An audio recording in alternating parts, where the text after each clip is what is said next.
This is Bing Crosby in Hollywood, friends.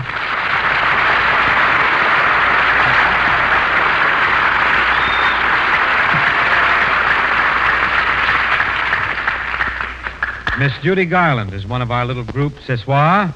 The other is a likely lad who does a fair job on a chanson d'amour. Seriously, I think you'll hear more from this boy as time goes by, so pencil him in when you're making up your listen list. Frank Sinatra. Francois?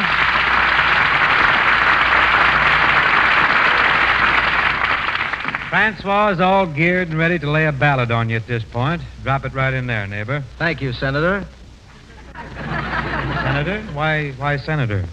Well, I hate to think of you as representative. This boy may never get to sing here tonight. Well, I can figure that out. You see, I Why? figured that when I heard the orchestra's being conducted by your man. Look, we intend to be fair at all costs. We shall be fair at all costs, Wild Wig. I shall ask John Scott Trotter to yield the podium to your Mr. Axel Stordahl. Get in there, Axe, and pitch. Put down your axe. What's he do, lead with an axe, this boy? Look, Frank, what is your reason for wanting Stordahl instead of Trotter? Well, I kind of like blondes. Take it, Axel. He's got it. You're gone.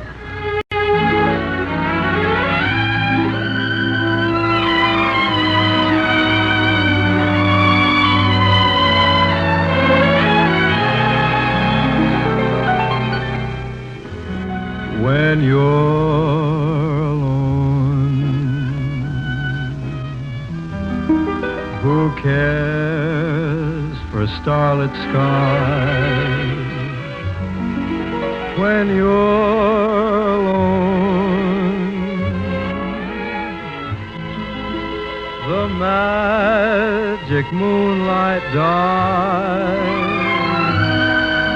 at break of dawn. There is no sunrise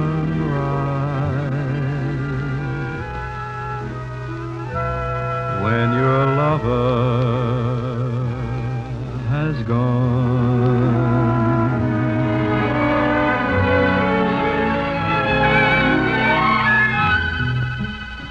What lonely hours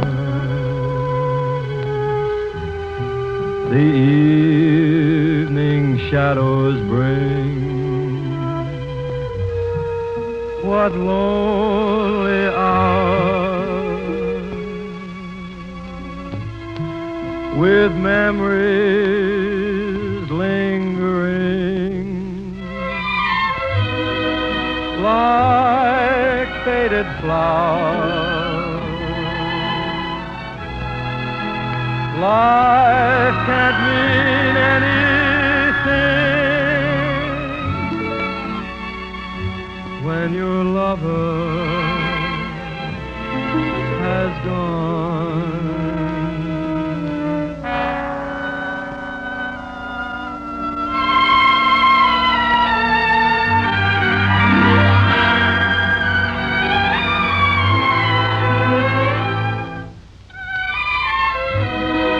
Like faded flowers, life can't mean anything when your lover has gone.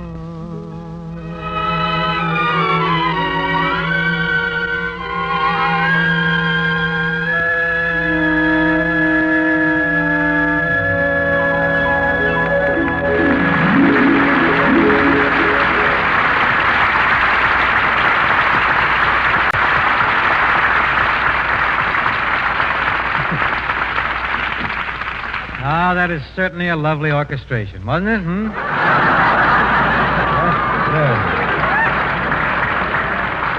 No, kidding on the square. That was very nice, Willowy. Much obliged, Billowy. Bill, I'm happy to relate, Frank, that I caught your latest picture last night, Callow.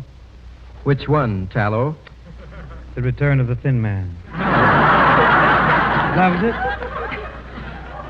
Tell me, what's your next? Scenic Mount Baldy? We're doing that, Color, of course. Color on the widescreen, grandeur film. Of course. Defend yourself, young man, if you make any more snide remarks like that. Don't you know that to strike you would be against my Boy Scout oath? For you to strike anybody would line you up for the 1945 Academy Award in bad judgment. You think so? Yeah. I used to be a pretty fair little boxer, hey. Delusions of grandeur, hey. If things keep on looking like they are now, I may start getting in shape again with a little shadow boxing. Think you could make the weight?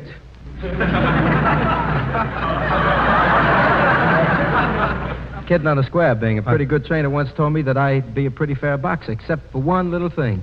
Your physique. You guessed it, but he said even that could have been. Could have been. Could have been, huh? Worse. This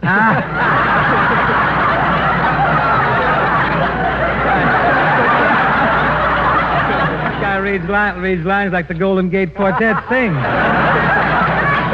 Kidding aside, he told me that even that could have been mighty worse. How? I might have had your figure. You may not believe this, Frank, but I have broken a few records. I know. Mine. There is a sneak punch. Well, you're older than I am. Who isn't? Gee. Listen, Dad. Dad? Listen, Dad, I got problem with girls. Girls? Yeah, young women. Mm-hmm. I don't know whether to treat them gentle or treat them rough. Let them treat. Use the Bob Hope method. That's what he said. Thanks a lot, Governor.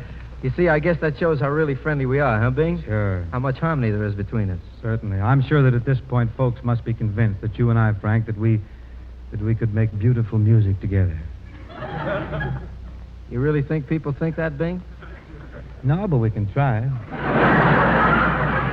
Go ahead, take it, Slender. Sender. Bender. I wonder what's become of Crosby, the Sinatra of 1902. Life was full of joy. Then came Frankie Boy. This should happen to me. That Crosby's worried now, and I know why. Although I know he still is getting by. I got by until they heard from you, don't fence me in. Though folks may like to hear me sing, there's just one Bing. Long live the king. I don't believe it, but say it again.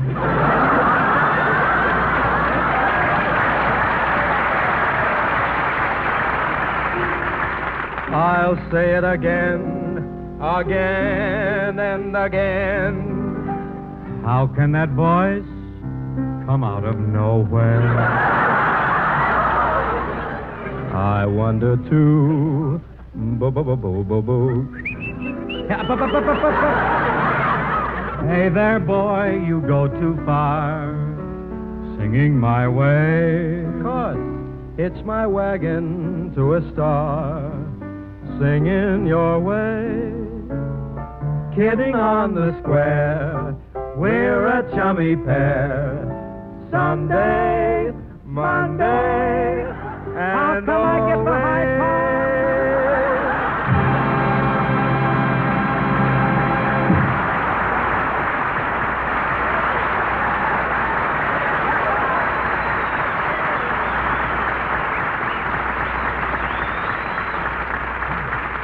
That was very nice, boys. Boys? Well, I'm half right. What do you tell? I never thought I'd hear such talk from my friend Judy Garland. But I'm glad to welcome you to the March of Dimes, Judy.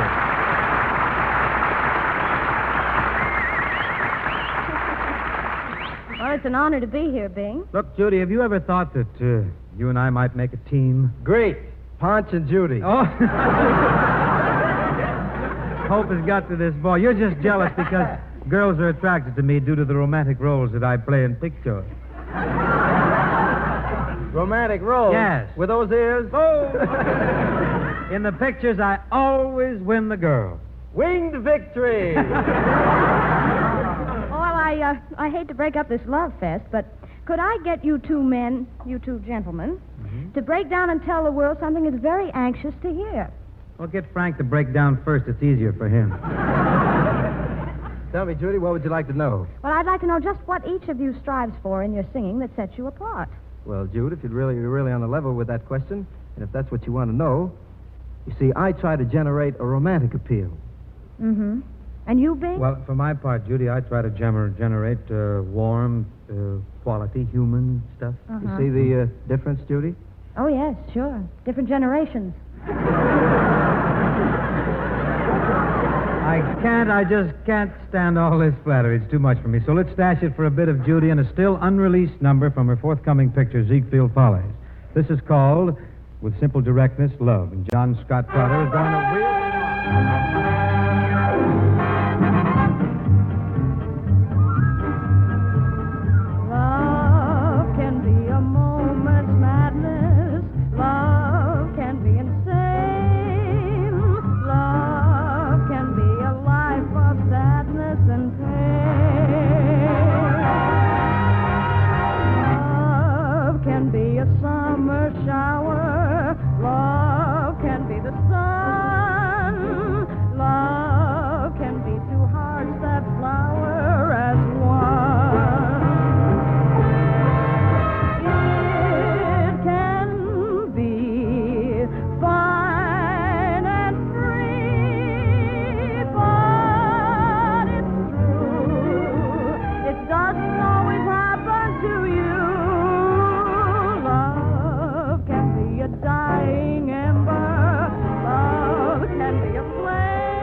Grand, Judy, magnifique. May we now discuss St. Louis around the fin de siècle, Around the what? the turn of the century. Oh, yes, you must tell me all about it. Well, child, the invention of the cinema had yet to revive an aging juvenile named Bob Hope. The magic lantern was coming into vogue. One of the more popular forms of entertainment on those days on every variety bill was the slide song. The slide song? Yes, a baritone warbled the lyric, whilst gaily colored slides illustrating his words were flashed upon a screen. Would you join me in a demonstration? Wouldst? But Who can we get to sing? I have standing by a very lusty baritone, Franklin Sinatra. Whilst you and I act out the slides, he will sing. Shall we proceed? Leave us do. This rendition may bring back Bob Crosby, but let's go, Professor. You have loved lots of girls in the sweet long ago, and each girl has meant heaven to you. Confess, Mr. Harry, do you think matches are made in heaven? I am positive, Miss Judy, that matches are made in heaven. Why? They're not needed in the other place. You have showed your affection to each girl in turn, and have sworn to them all you'd be true. Once upon a time, Miss Judy, I swore to a girl that if she'd become my fiancée, I'd buy her anything she asked for. Oh, and why did you break your promise? Because my promise was breaking me. You have kissed 'neath the moon while the world was in tune. Then you left her to hunt a new game. Do you think, Mr. Harry, that any attractive young girl can trap her man and hold him? Definitely, if she keeps her trap shut. Sing, Ma. Does it ever occur to you later, my boy, that she's probably doing the same? How true, how true. A man can't be too careful about trusting women. Why, Miss Judy, I don't dare trust you too far. And I don't dare trust you too near. Hello. I wonder who's kissing her now. I wonder who's teaching her how. Tell me frankly, Miss Judy, have you ever been wonderfully, beautifully kissed? Well, this afternoon, I kissed a boy by that new invention, the telephone. Did you find a kiss by telephone any fun? Oh, yes, until they made us get out of the booth. I wonder who's looking into her eyes, breathing sighs, telling lies.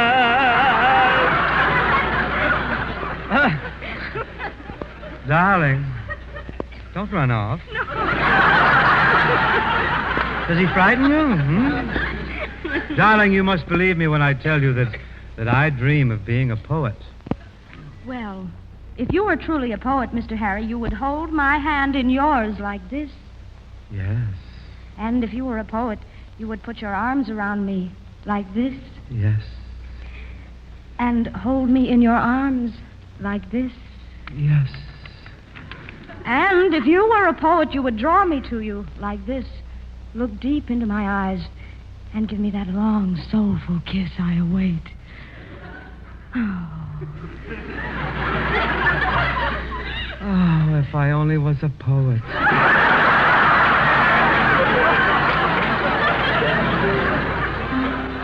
I wonder who's buying her wine for lips that I used to call mine. Shall I sit here alone and tear my heart out thinking of her, or shall I throw myself on the town? 2 root beer floats have so far failed to make me forget. I might hie me to a penny arcade and feast mine eyes on the daring damsels in the 5-cent machines. But no, were I to do that and she got wind of it, she'd forever hate me, and I, in truth, would hate myself. Thank you. I wonder if she ever tells him of me. I wonder who's kissing her now.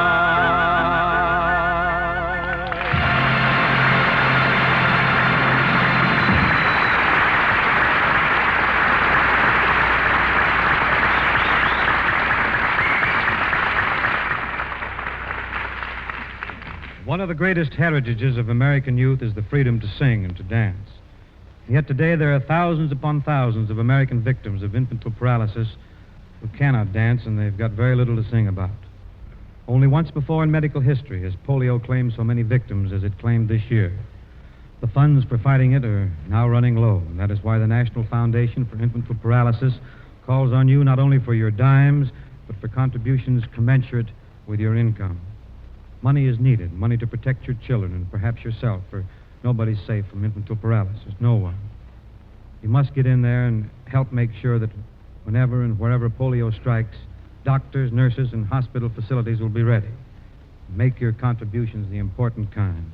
Join the March of Dimes and stay in step with humanity, that humanity and understanding which dwells in the desire to restore health and faith in suffering youngsters. Don't delay, ladies and gentlemen. Send your generous contributions tonight to President Roosevelt at the White House. And now for the thousands of kids fighting the long, hard way back to health, here's Bing and that lovely lullaby, Too-La-Roo-Ra-Loo-Ral.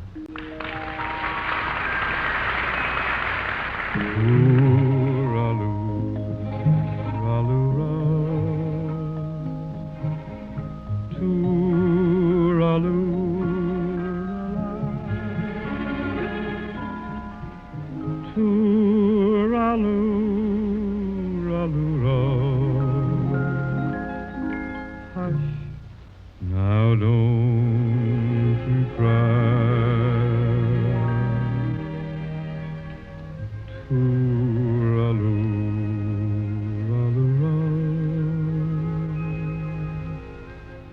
Too-La-Roo-Ra-Loo,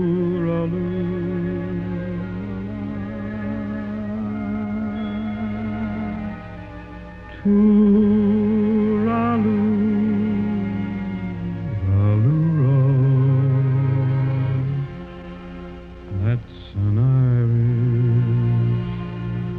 lullaby.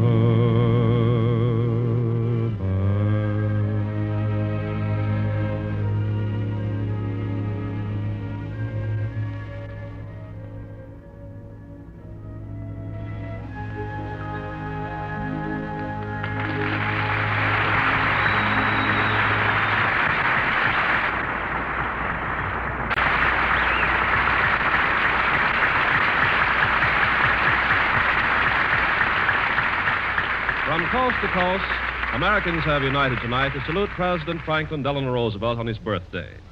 They've joined with him in the March of Dimes to help banish infantile paralysis from our land. Our program tonight came to you from New York City, Dime Box, Texas, Great Lakes, Illinois, Santa Ana, and Hollywood, California. All those appearing tonight contributed their services. The Hollywood Victory Committee cleared the Hollywood stars. The four networks, the Columbia Broadcasting System, the National Broadcasting Company, the Blue Network Company, and the Mutual Broadcasting System joined their facilities, and radio's top writers contributed their time and talents to present this salute to the President of the United States on his birthday. Happy birthday, Mr. President.